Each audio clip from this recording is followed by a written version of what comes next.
Imagine walking through a busy English market in the 18th or 19th century. The smells of fresh bread fill the air, and you hear the sound of people bargaining for the best prices. Animals move down muddy lanes, and the chatter of the crowd mixes with the clink of coins. It's a busy, lively place. But then, something catches your attention. In the middle of it all, there's a woman standing silently, a ribbon tied around her neck. She's not holding hands with a loved one, she's holding hands with a seller. And it's not a regular market transaction. She is being sold. This is not a fictional story. It really happened. Between the late 1600s and the 1900s in England, there was a strange practice known as wife selling. Oh. This was a way for working class couples to end their marriages when divorce was almost impossible. Today, it might sound shocking or even cruel, but back then, this unusual tradition became an option for many people with few other choices. In a time when divorce was very difficult, wife selling became a strange but practical solution. Divorce, in England back then, was not like today. It was expensive, complicated, and often socially damaging. You needed to ask for permission from Parliament or get a church separation, which didn't even allow you to remarry.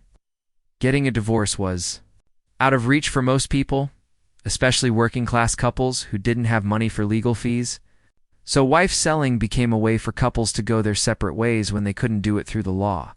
For most women back then, marriage was more like a transfer of ownership to their husband. Women had very few rights, and once married, they didn't have much control over their own lives. So, if a couple wanted to end their marriage, it was often very complicated and without a way to legally separate. They would turn to wife selling. The first known case of wife selling was in 1692, when a man named John Whitehouse sold his wife to another man, Mr. Bracegirdle. Details about how the sale happened are unclear, but this marked the start of a strange practice that lasted for over 2 centuries.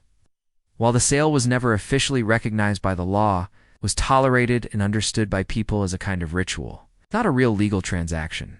The process followed a certain routine. Notices would be posted around the town to inform people about an upcoming sale. On the day of the sale, the woman would wear a ribbon or a halter around her neck or waist.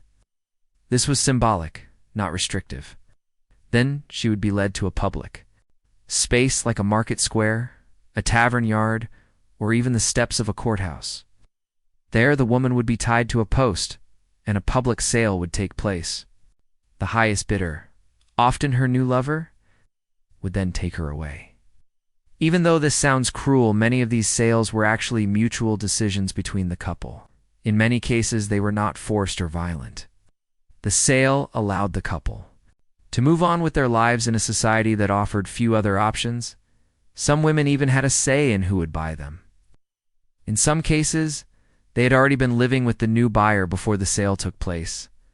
There are some surprising stories about these sales. In 1824, a woman didn't like the first person who bid for her.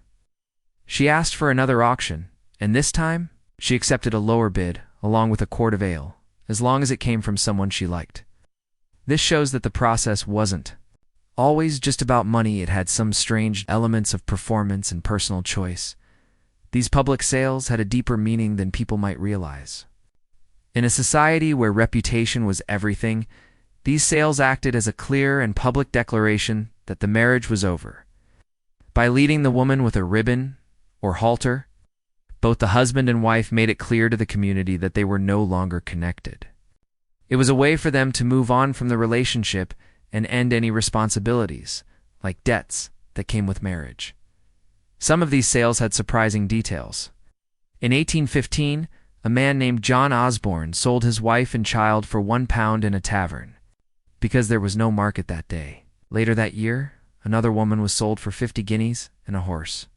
She left with her new partner in a carriage. Without showing any signs of hesitation, these sales weren't just rare events, they often drew large crowds. Some sales were so popular that they disrupted the market. People were curious about these strange events, and they came from all over to see the spectacle. However, not all sales were peaceful. Some were filled with jealousy and frustration. In 1804, a shopkeeper found his wife with another man. Instead of fighting, he offered to buy her, and the sale was settled right then and there.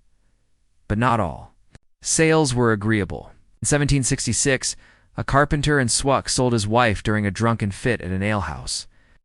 There's no record of her consent, and the following day, the carpenter regretted his decision and begged for her to return, but she refused. Overcome with guilt and shame, the man later took his own life. This tragic story shows that while wife selling might have seemed like an easy solution, it came with real consequences and emotional pain. Some former husbands took public action to officially declare their disassociation from their wives. In 1789, one man in Ipswich posted an advertisement warning others not to extend his wife any credit because she was no longer his responsibility.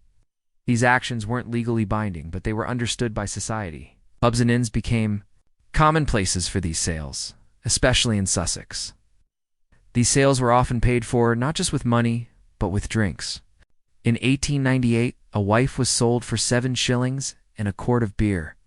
In other cases, people exchanged their wives for a few pints of alcohol, only to change their minds later and buy her back. Even though some people accepted the practice, many found it appalling. In 1797, a journalist from the Times witnessed a wife's sale and called it a disgraceful act of the lower classes. Judges and authorities began to show concern, and in 1806, the police had to step in and protect a husband from an angry crowd when he tried to sell his wife. Over time, social attitudes started to change. As awareness of women's rights grew and family law evolved, the frequency of wife sales declined. In 1857, the Matrimonial Causes Act made divorce more accessible to middle-class families, and this new law gave people a legal way to end a marriage, without having to turn to market squares or taverns. But despite this legal change, wife selling continued in some rural areas. The last known wife sale in England was reported in 1913 when a woman testified in court that her husband had sold her to one of his co-workers for just £1. This wasn't a public event like before, but more of a whispered deal in old tradition that was slowly fading away. The history of wife selling might seem strange today, but it reveals a lot about the challenges that people faced in the past, especially women and the working class.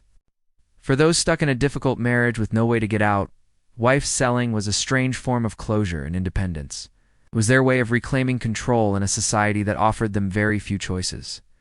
Behind all the ribbons and beer mugs, the stories of these people show how they tried to find a way to move on with their lives, even when the world around them didn't make it easy.